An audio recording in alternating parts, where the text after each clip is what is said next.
Ini mengingatkan saya ketika tahun 2015 menerima pengembalian Cakra Pangeran Diponegoro yang diambil oleh Belanda pada tahun 1828.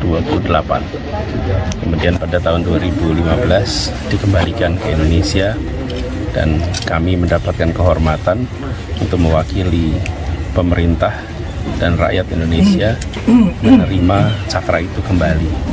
Jadi malam hari ini di Kota Gede, di makam Panembahan Senopati, kami menerima sebuah cakra yang bentuknya serupa dari keluarga besar Kota Gede, anak turunan dari para pendiri Kerajaan Mataram Islam. Tahu bahwa ya kita hidup dari denyut dinamika demokrasi. Salah satunya adalah kebebasan berpendapat, mengeluarkan pendapat baik secara lisan dan tulisan. Ya, coba kita bacakan dan nanti kita ulas ya. Ini tentu bukan basa-basi karena saya senang dengan yang begini. Kalau masih ada demokrasi, masih ada kebebasan berpendapat, maka sesungguhnya masih ada harapan bagi kita untuk memperjuangkan hal-hal lainnya, keadilan ekonomi, keadilan politik, dan lain sebagainya. Tapi kalau kebebasan berpendapat sudah tidak ada lagi, kalau kita berbeda pendapat dengan pemerintah dikatakan menyebarkan hoax dan lain sebagainya, maka kita tidak punya harapan untuk memperbaiki negeri ini. For sure, terus terang ya, karena hanya bisa dilakukan perbaikan kalau ada ruang demokratisasi. Kalau tidak ada ruang demokratisasi, ya berat. Nah, mudah-mudahan data tersebut saya jadikan acuan untuk melakukan langkah-langkah perbaikan. Tapi bagaimanapun kami juga melakukan sejumlah langkah yang sudah dilakukan dalam kaitan dengan penelitian kualitas udara di Kota Tangerang Selatan. Yang pertama sebetulnya berdasarkan indeks kualitas udara di Tangsel tahun 2022 ini masuk kategori cukup karena nilainya 65,58, meningkat dari tahun sebelumnya 2021 sebesar 59,80 memang.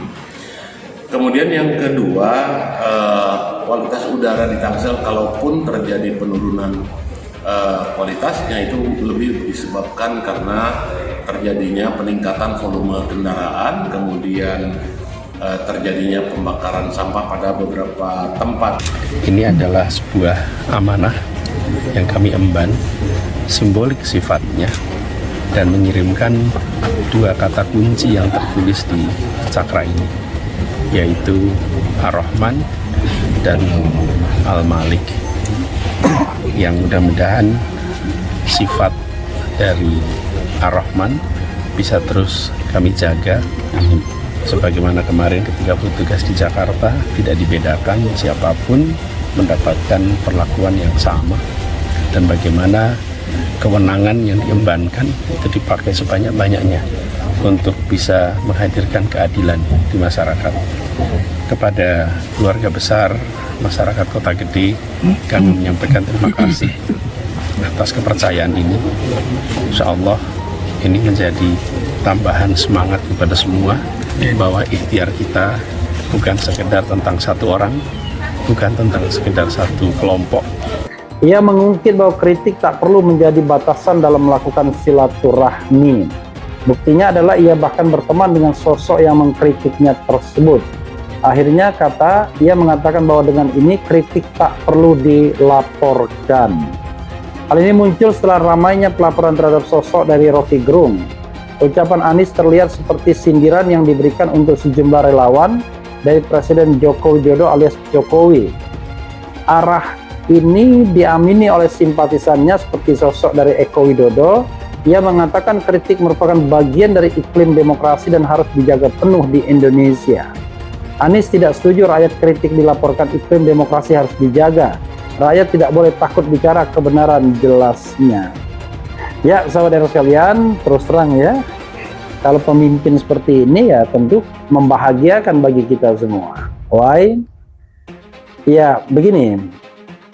Bukan sekedar 1, 2, 3 partai, tapi ini tentang bagaimana rakyat kita bisa merasakan keadilan sebagaimana dulu pernah hadir di saat Kerajaan Mataram kuno dimulai dengan Panembahan Senopati, kemudian masa kejayaan pada saat Sultan Agung, dan pada saat kejayaan Sultan Agung itulah berbagai inovasi kita jaga sampai dengan hari ini. Jadi itu yang bisa. Pertanyaannya adalah, kenapa seorang pemimpin atau follower atau subscriber atau pendukung dari pemimpin tersebut tiba-tiba sangat alergi dengan kritik? Kan this is the question sesungguhnya. Kalau kita ingin mencari kebenaran, bukan mencari pembenaran, santai aja dengan kritik. Bahkan kritik yang sarkastik sekalipun. Jadi sekali lagi, kritik itu Anies Baswedan kunjungi Masjid Gede Mataram. Dikutip dari banjarmasin.co.id, Yogyakarta. Bakal calon presiden dari Koalisi Perubahan untuk Persatuan KPP Anies Baswedan mengunjungi Masjid Gede Mataram, Kota Gede, Banguntapan, Kabupaten Bantul, Daerah Istimewa Yogyakarta, Minggu 13 Agustus 2023. Anies yang tiba pukul 17.10 waktu Indonesia Barat itu berziarah ke Makam Agung di belakang Masjid Gede Mataram, Kota Gede. Diketahui di belakang masjid terdapat makam agung yang merupakan makam para peletak dasar Kerajaan Mataram Islam. Di antaranya adalah Ki Gede Pemanahan, Panembahan Senapati, dan Panembahan Hanyakrawati, Seda Ingkrapyat. Selain itu terdapat makam Sultan Hamengkubuwono II, Pangeran Adipati Pakualam I, serta sejumlah besar makam keluarga raja-raja Mataram lainnya. Setelah selesai ziarah, Anies Baswedan diberi cenderamata berbentuk cakra dan diberi nama Tombak Cakra Kota Gede. Cenderamata ini diberikan langsung oleh warga Kota Gede.